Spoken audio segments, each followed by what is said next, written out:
Bismillah, alhamdulillah, wassalatu wassalamu ala rasulillah wa ala alihi wa sahbihi wa man wala'u amma ba'd. Fa insyaallah subhanahu wa ta'ala, sa gabing ito, ika-20 ng Dhul-Hijjah sa year 1446 Ba'da al-Hijrah na naayon sa ika-15 ng June sa year 2025 sa Christian calendar. Ipagpapatuloy natin ang ating klase sa ta'liq o syarh al-qawaid al-arba' ni Sheikh Saleh bin Fawzan al-Fawzan hafizahullah ta'ala, at ang pagtitipon na ito ay lesson number 15. Sinabi ni Sheikh Saleh bin Fawzan al-Fawzan hafizahullah ta'ala, ibtuliya ar-rusulu wabtuliya as-siddiqun wabtuliya ash-shuhada'u wabtuliya ibadullahil mu'minun. Ibtuliya ar-rusulu wabtuliya as-siddiquna wabtuliya ash-shuhada'u wabtuliya ibadullahi al-mu'minun.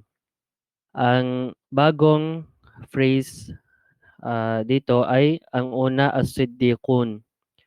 At ang ibig sabihin ng as-siddiqun ay ang mga tapat. Ang mga tapat, ang mga tao na may sidq, o sa English, the truthful. As-siddiqun, ang mga tapat, or sa English, the truthful ones. At ito ay plural ng word na as-siddiq. At ang ikalawang bagong word dito ay ash-shuhada. At ang ibig sabihin ng ash-shuhada, at ang ash-shuhada ay jam'un o plural ng pangmaramihan ng word na ash-shahidu. At ang ibig sabihin ng ash-shuhada ay ang mga martir. Ang mga martir, or sa English, the martyrs. O sa madaling salita, ang mga namatay sa landas ng Allah subhanahu wa ta'ala. At ang ibig sabihin ng al-mu'minun ay ang mga mananampalataya. Al-mu'minun ay ang mga mananampalataya, or sa English, the believers. At ang al-mu'minun ay jam'un, pangmaramihan ng word na al-mu'min. At ang translation ng phrase or section kung saan sinabi ni Sheikh Al-Fawzan hafizahullahu ta'ala, ibtuliya ar-rusulu wabtuliya as-siddiqun wabtuliya ash-shuhada wabtuliya ibadullahil mu'minun, ay nasubok ang mga sugo at nasubok ang mga tapat at nasubok ang mga martir at nasubok ang mga mananampalatayang alipin ng Allah. Nasubok ang mga sugo at nasubok ang mga tapat, ang mga siddiqun, at nasubok ang mga syuhada, ibig sabihin ang mga martir, at nasubok ang mga mu'minun, ang mga mananampalatayang alipin ng Allah. Pagkatapos sinabi ni Sheikh Al-Fawzan hafizahullah ta'ala, lakinnahum sabaru. Lakinnahum sabaru. At ang ibig sabihin ng lakinnahum, subalit sila. Subalit sila o ngunit sila. Or sa English, but they. But they. At ang next na word ay sabaru. At ang sabaru ay jam'un, plural, pangmaramihan ng word na nakuha na natin, sabara. Ang sabara ay pang-isahan o singular, at ang ibig sabihin nito ay nagtitiis. Nagtitiis. Or sa English, were patient. Were patient. At ang ibig sabihin ng lakinnahum sabaru ay subalit sila ay nagtiis. Subalit sila ay nagtiis o sila ay nagsabar. Pagkatapos sinabi ni Sheikh Al-Fawzan hafizahullah ta'ala, amma al-munafiqu faqad qala Allah fihi wa minan nasi man ya'budu Allah ala harf. Amma al-munafiqu faqad qala Allah fihi wa minan nasi man ya'budu Allah ala harf. At ang unang phrase dito ay ang al-munafiq. Ang al-munafiq. At ang al-munafiq, ito ay pang-isahan o singular ng word na nakuha na natin, al-munafiqin.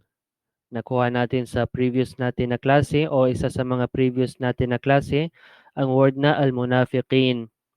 So ang ibig sabihin ng al-munafiq, which is singular, ibig sabihin ang mapagkunwari. Ang mapagkunwari. O sa English, the hypocrite. At ang next na bagong phrase dito ay fihi. Fihi. At ang ibig sabihin ng fihi sa context na ito ay tungkol sa kanya. Tungkol sa kanya. O sa English, about him. Sa English, about him. At ang next na bagong phrase dito ay ya'budu. Ya'budu. At ang ibig sabihin ng ya'budu ay sumasamba. Ya'budu, ibig sabihin sumasamba. O sa English, worships. Worships. At ang next na word dito ay harf. O sa aya, ala harfin. At ang ibig sabihin ng ala harfin ay sa gilid. Sa gilid o pwede natin sabihin sa dulo. Sa gilid o sa dulo. Or sa English, upon the edge or on the brink. Upon the edge or on the brink. At ang translation ng sinabi ni Sheikh Al-Fawzan hafidhahullah ta'ala, amma al-munafiqu faqad qala Allah fihi wa minan nasi man ya'budullaha ala harf.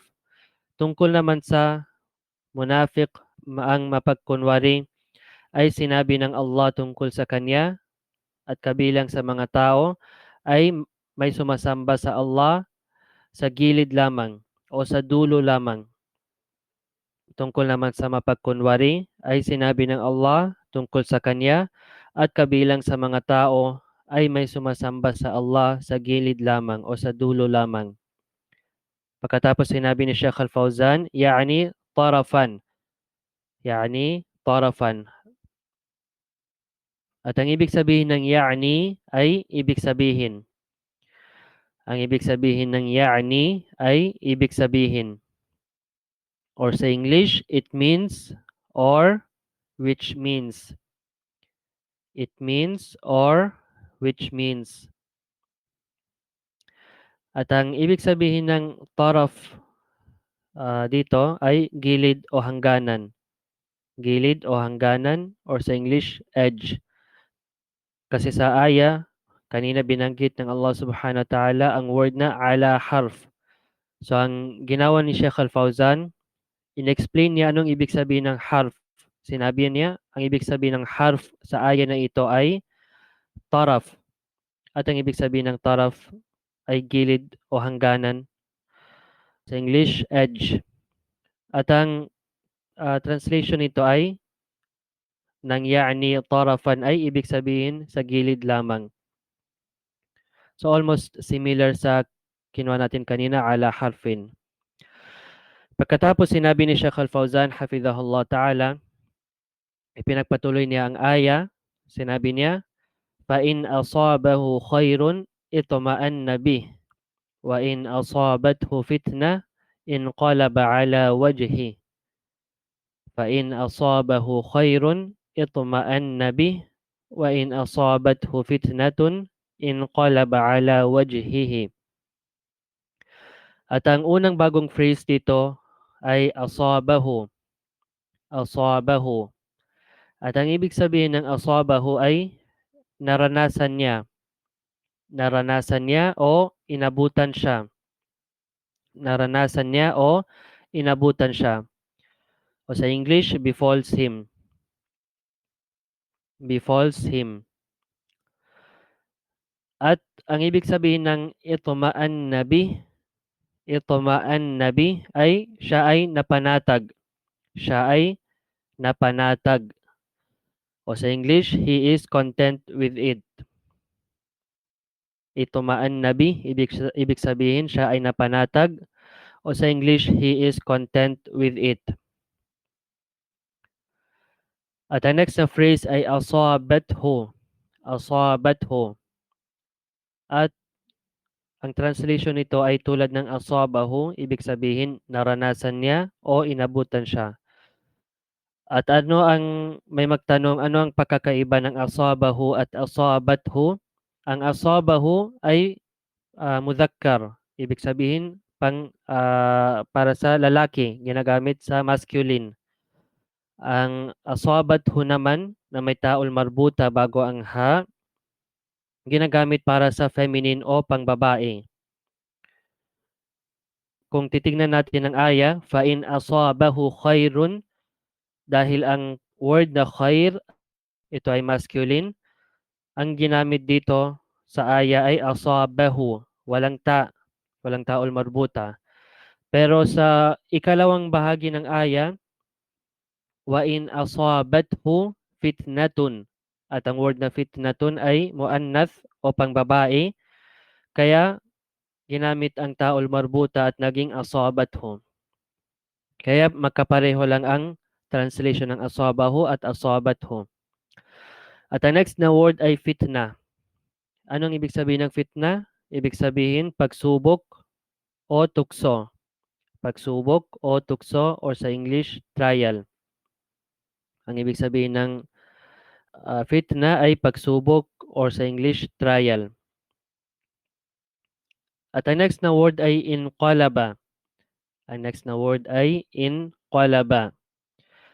At ang ibig sabihin ng inqalaba ay tumalikod siya. Ang ibig sabihin ng inqalaba ay tumalikod siya. O sa English, he turned away. Inqalaba, tumalikod siya. O sa English, he turned away. At ang next na word ay wajhihi. Wajhihi. At ang ibig sabihin ng wajhihi ay ang kanyang mukha.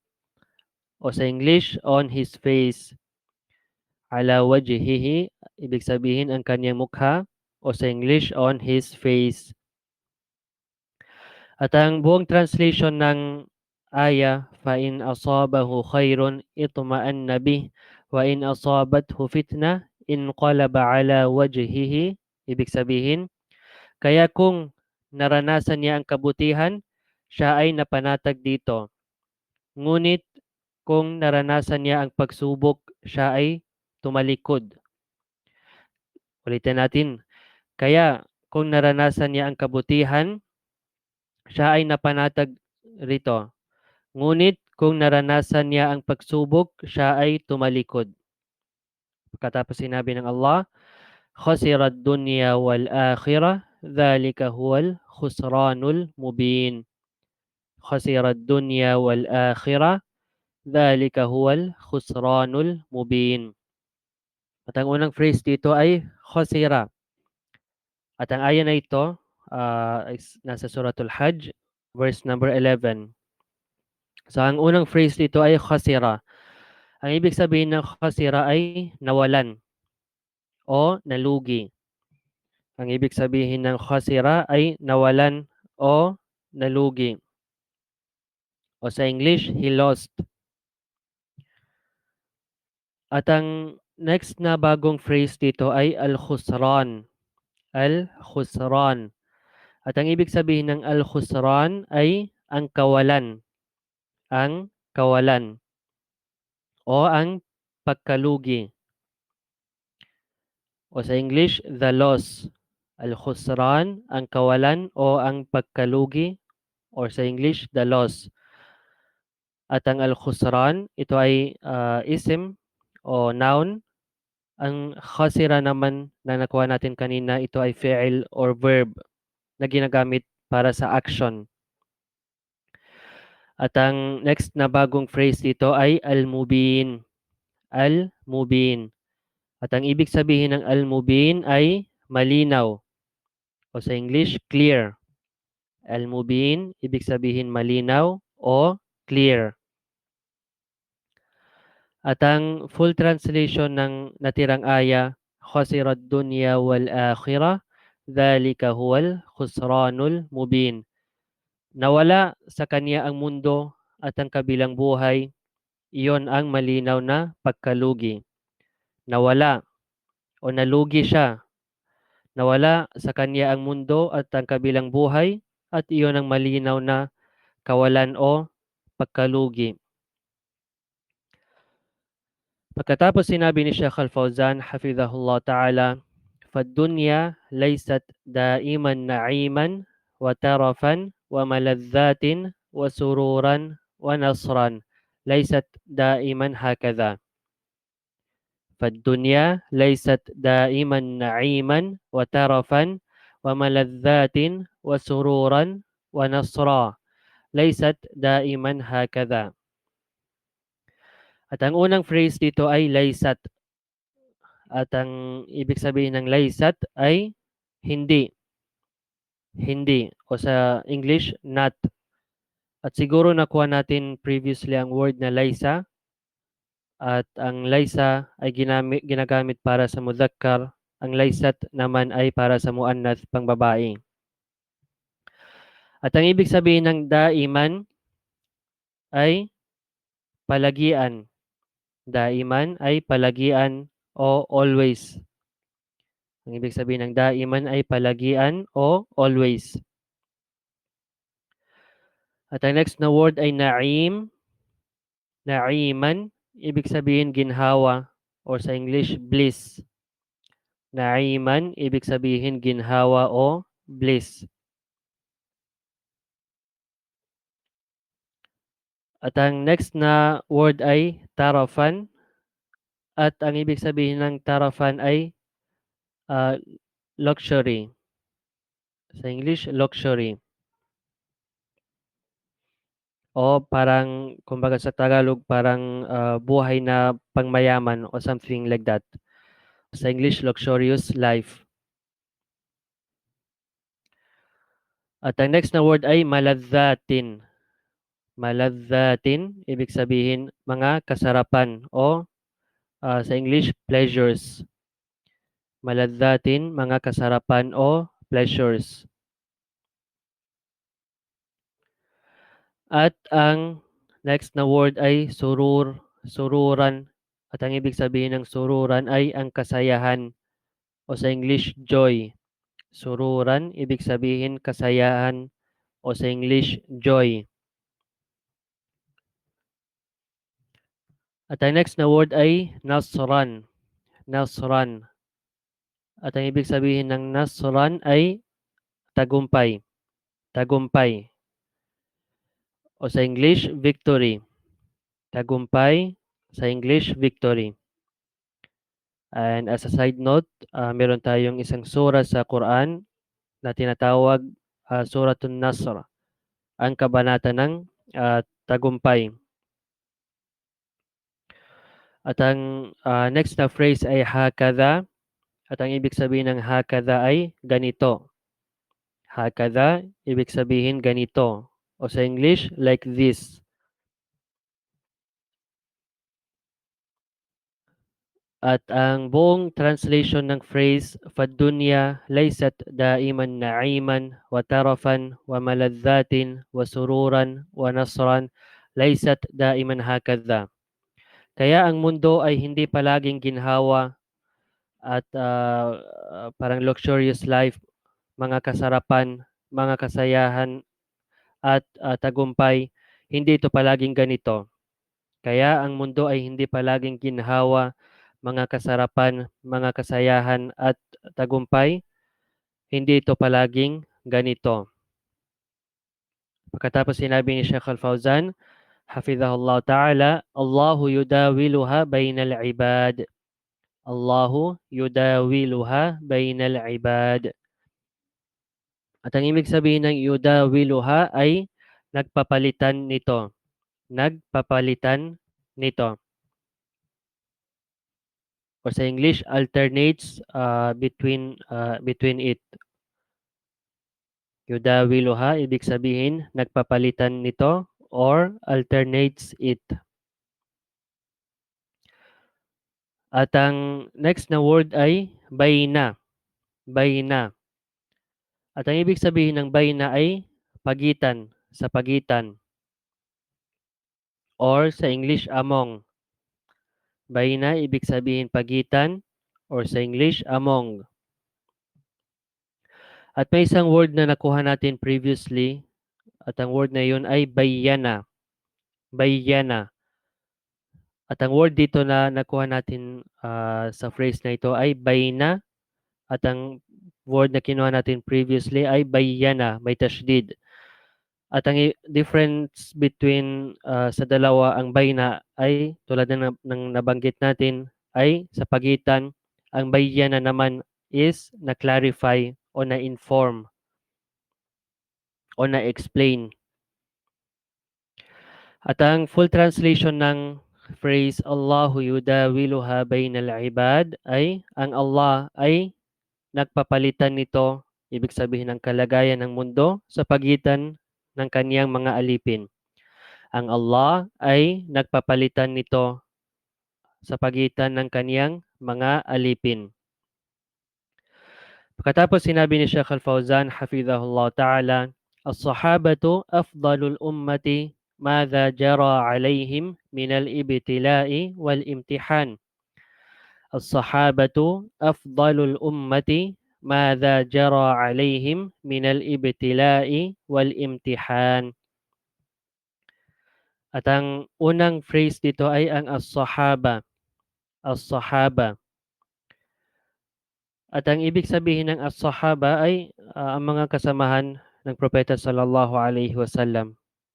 At siguro sa klase na ito, nakuha natin ang definition ng sahabi. At ang next na phrase ay afdalu. Afdalu. At ang ibig sabihin ng afdalu ay ang pinakamainam. Ang pinakamainam. Or sa English, the best. Afdalu ang pinakamainam, or sa English, the best. At ang next na word ay al-umma. Al-ummatu. At ang al-ummatu, ang ibig sabihin nito ay nasyon. Ang nasyon. Or sa English, the nation. At ang next na word ay madha. Madha. At ang ibig sabihin ng madha ay ano. Madha, ibig sabihin ano, or sa English, what.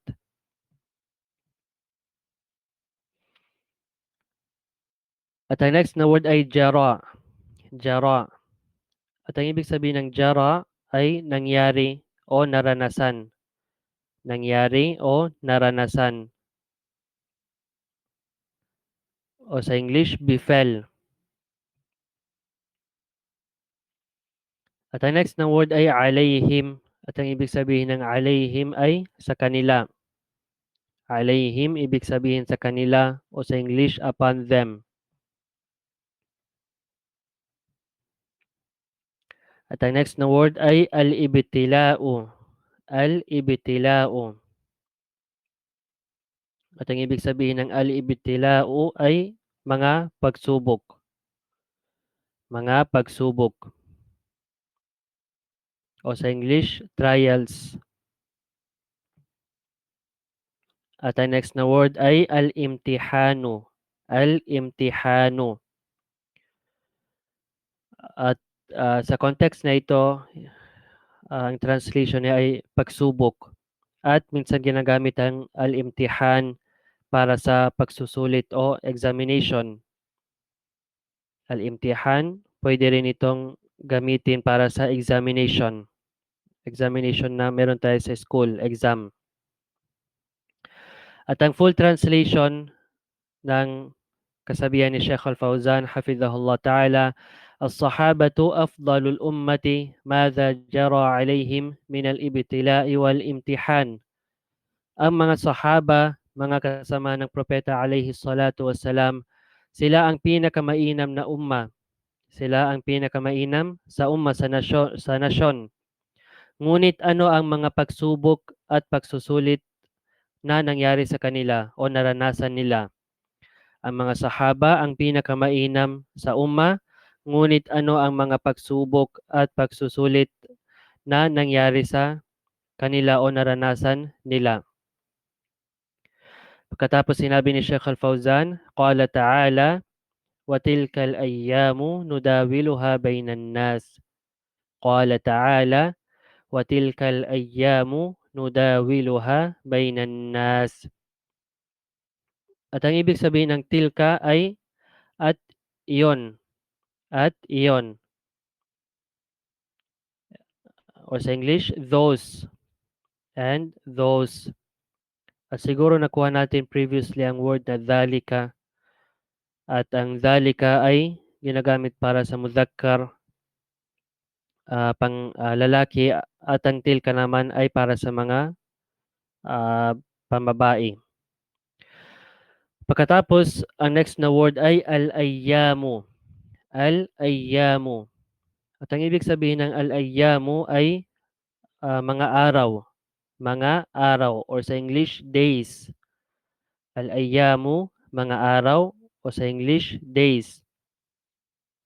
At ang al-ayyamu, ito ay jam'un o pangmaramihan ng word na al-yawmu. Al-yawmu. At ang next na word ay nudawiluha. Nudawiluha, ibig sabihin, aming ipinagpapalitan. Aming ipinagpapalitan. O sa English, we alternate them. We alternate them.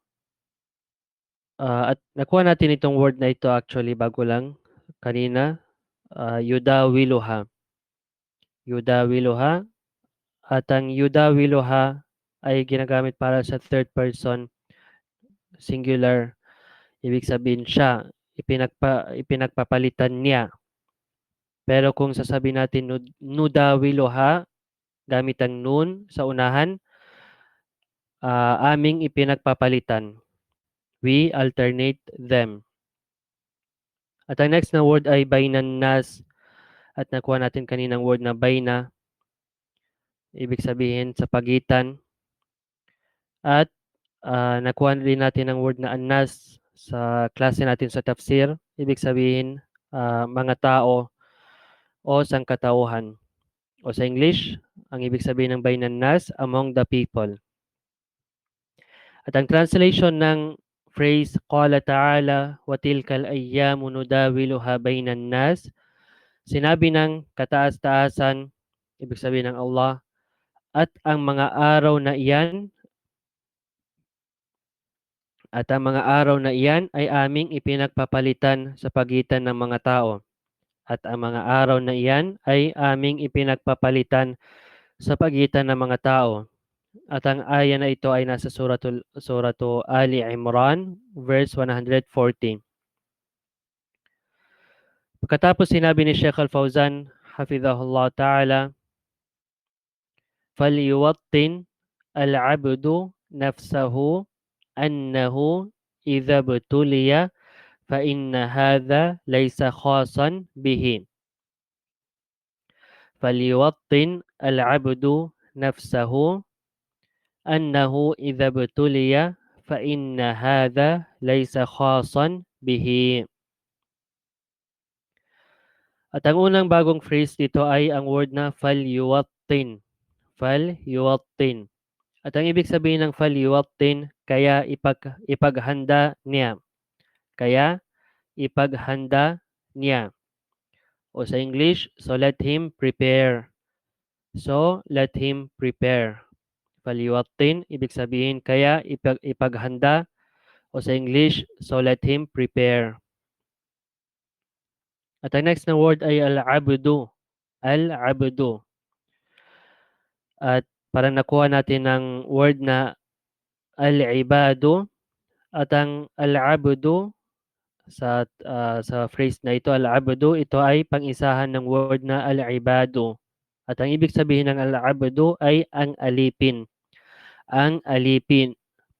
Or sa English, the servant. The servant or the slave.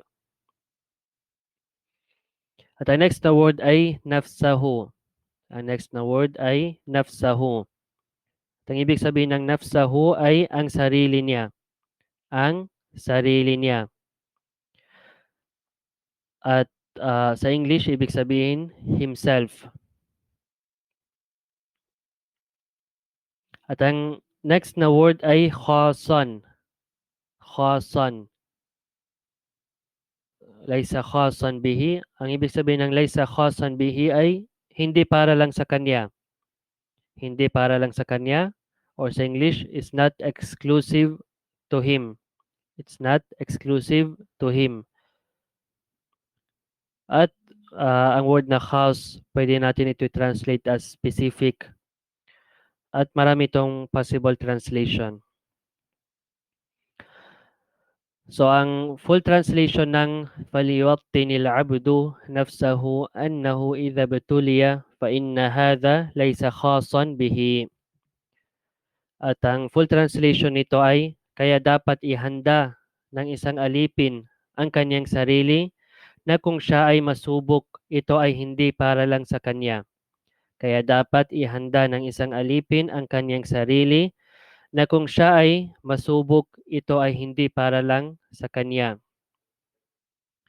At ang last na phrase para sa gabing ito ay فَهَذَا سَبَقَ لِأَوْلِيَاءِ اللَّهِ يُوَطِّنْ نَفْسَهُ وَيَصْبِرْ وَيَنْتَظِرْ الْفَرَجَ مِنَ اللَّهِ تَعَالَى وَالْعَاقِبَةُ لِلْمُتَّقِينَ فَهَذَا سَبَقَ لِأَوْلِيَاءِ اللَّهِ يُوَطِّنْ نَفْسَهُ وَيَصْبِرْ وَيَنْتَظِرْ الْفَرَجَ مِنَ اللَّهِ تَعَالَى وَالْعَاقِبَةُ لِلْمُتَّقِينَ. At ang unang phrase dito ay sabaqa. Sabaqa, at ang ibig sabihin ng sabaqa ay naganap na. Naganap na, or sa English, already occurred. Already occurred or already happened. Or pwede natin sabihin, nangyari na. At ang next na word ay liawliya illahi. Liawliya illahi. At ang ibig sabihin ng liawliya illahi ay sa mga awliya ng Allah. At pwede natin i-translate ang awliya ay ang mga malapit sa Allah. Ang mga malapit sa Allah. O pwede natin sabihin ang mga kakampi ng Allah. Or sa English, to the allies of Allah. To the allies of Allah. At ang next na word ay yantazir. Yantazir. At ang ibig sabihin ng yantazir ay maghintay. Maghintay. O sa English, wait. And he waits. At ang next na word ay al-faraj. At ang ibig sabihin ng al-faraju ay ang kaginhawahan. Ang kaginhawahan or relief. Al-faraj, ibig sabihin ang kaginhawahan o relief. And as a side note, may pagkakaiba ang word na al-faraj na may fatha sa ra, al-faraj, kaysa sa al-farj. Ang first na word may fatha sa ra. Ang ikalawang word naman may sukun sa ra, al-faraj at al-farj. Ang ibig sabihin ng al-faraju ay tulad ng nabanggit natin, relief, ang kaginhawahan. Ngunit ang ibig sabihin ng al-farju na may sukun, ang pribadong bahagi. Ang pribadong bahagi. Kaya ingatan natin sa pagbasa nito, at ang difference lang nito ay fatha at sukun, at maaring ang iba ay magkamali sa pagbabasa. At ang next na word ay al-aqibatu. Al-aqibatu. At ang ibig sabihin ng al-aqibatu ay ang wakas o ang huling gantimpala o ang kahihinatnan. Al-aqiba, ibig sabihin ang kahihinatnan o ang wakas o ang huling gantimpala, or sa English pwede natin sabihin and the end or the end reward. At ang last na phrase ay lil muttaqin. Lil muttaqin. At ang ibig sabihin ng lil muttaqin ay para sa mga may takwa sa Allah, para sa mga may takot sa Allah. Or sa English, for the pious or for the one who fears Allah. At ang full translation ng فَهَذَا سَبَقَ لِأَوْلِيَاءِ اللَّهِ يُوَطِّنْ نَفْسَهُ وَيَصْبِرْ وَيَنْتَظِرْ الْفَرَجَ مِنَ اللَّهِ تَعَالَى وَالْعَاقِبَةُ لِلْمُتَّقِينَ. Ibig sabihin, sapagkat ito ay naganap na sa mga awliya, ang mga malalapit sa Allah, kaya dapat niyang ihanda ang kanyang sarili, magtiis at maghintay ng kaginhawahan mula sa Allah. Ang kataas-taasan at ang magandang wakas ay para sa mga may takot sa Allah. Sapagkat ito ay naganap na sa mga awliya ng Allah, ang mga malalapit sa Allah, kaya dapat niyang ihanda ang kanyang sarili, magtiis at magantay ng kaginhawahan mula sa Allah. Ang kataas-taasan at ang magandang wakas ay para sa mga muttaqun, para sa mga may takot sa Allah Azza wa Jal. At babasahin natin ulit ang lahat ng sections na nakuha natin para maintindihan natin kung anong sinabi ni Sheikh Saleh Al-Fawzan hafizahullah ta'ala. Sinabi niya, ibtuliya ar-rusul wa butuliya as-siddiquna wa butuliya ash-shuhada wa butuliya ibadullahil mu'minun. Nasubok ang mga sugo at nasubok ang mga tapat, mga siddiqun, at nasubok ang mga syuhada, ang mga martir, at nasubok ang mga mananampalatayang alipin ng Allah. Lakinnahum sabaru, subalit sila ay nagtiis. Amma al-munafiqu faqad qala Allah fihi wa minan nasi man ya'budu Allah ala harf. Tungkol naman sa mga munafik sa mapagkunwari ay sinabi ng Allah tungkol sa kanya at kabilang sa mga tao ay may sumasamba sa Allah sa gilid lamang. Yani tarafan, ibig sabihin gilid lamang. فَإِنْ أَصَابَهُ خَيْرٌ اطْمَأَنَّ بِهِ وَإِنْ أَصَابَتْهُ فِتْنَةٌ انقلب على وجهه. Kaya kung naranasan niya ang kabutihan, siya ay napanatag dito. Ngunit kung naranasan niya ang pagsubok mula sa Allah, siya ay tumatalikod. Khasira ad-dunya wal akhirah, dhalika huwal khusranul mubin. Nawala sa kanya ang mundo at ang kabilang buhay. Iyon ang malinaw na pagkalugi. At ang ayan na ito ay nasa Suratul Hajj, verse 11. At hinihingi natin sa Allah na hindi tayo ibilang ng Allah subhanahu wa ta'ala mula sa mga khasirin, mula sa mga nalugi sa yawm al-qiyamah. Sinabi ni Sheikh Al-Fawzan, فَالدُّنْيَا لَيْسَتْ دَائِمًا نَعِيمًا وَتَرَفًا وَمَلَذَّاتٍ وَسُرُورًا وَنَصْرًا لَيْسَتْ دَائِمًا هَكَذَا. Kaya ang mundo ay hindi palaging ginhawa, ang mundo ay hindi parati may masarap ang buhay, hindi laging masaya, hindi laging may tagumpay, hindi ito palaging ganito. Allahu yudawiluha bainal ibad. Ang Allah, ipinagpapalitan niya ito ang kalagayan ng mundo sa pagitan ng kanyang mga alipin. As-sahabatu afdalul ummah, madha jara alayhim min al-ibtila'i wal imtihan. Ang mga sahaba, sila ang pinakamahusay, sila ang pinakamainam sa ummah. Ngunit ano ang mga pagsubok at pagsusulit na nangyari sa kanila? Qala ta'ala, sinabi ng Allah ang kataas-taasan, wa tilkal ayyamu nudawiluha bainan nas. At ang mga araw na iyan ay aming ipinagpapalitan sa pagitan ng mga tao. Surah Ali Imran verse 140. Faliwattinil abdu nafsahu annahu idha butuliya fa inna hadha laysa khasan bihi. Kaya dapat ihanda ng isang alipin ang kanyang sarili na kung siya ay masubok, kapag siya ay binigyan ng pagsubok, dapat niyang alamin na hindi ito para lang sa kanya. Ang pagsubok na ito ay hindi lang para sa kanya. Fahadha sabaqa li awliyaillahi, sapagkat ito ay naganap na sa mga awliya, ang mga malalapit sa Allah. Yuwattin nafsahu wa yasbir, kaya dapat niyang ihanda ang kanyang sarili at magtiis, magsabar. Wayantadhir al-faraja minallahi ta'ala, at magantay ng kaginhawahan mula sa Allah ta'ala ang kataas-taasan, wal aqibatu lil muttaqin, at ang magandang wakas ay para lang sa mga muttaqin, para lang sa mga may takot sa Allah subhanahu wa ta'ala. At inshallah sa susunod natin na pagtitipon, babasahin natin ang syarh ni Sheikh Al-Fauzan sa sinabi ni Sheikh Muhammad bin Abdul Wahhab rahimahullah, wa idha aznaba istaghfar, at kapag sila ay nagkasala, sila ay humihingi ng kapatawaran mula sa Allah subhanahu wa ta'ala. At dito tayo magtatapos para sa gabing ito. Hadha wallahu a'lam wa sallallahu ala nabiyyina Muhammadin wa ala alihi wa sahbihi wa sallam. Assalamu alaikum warahmatullahi wabarakatuh.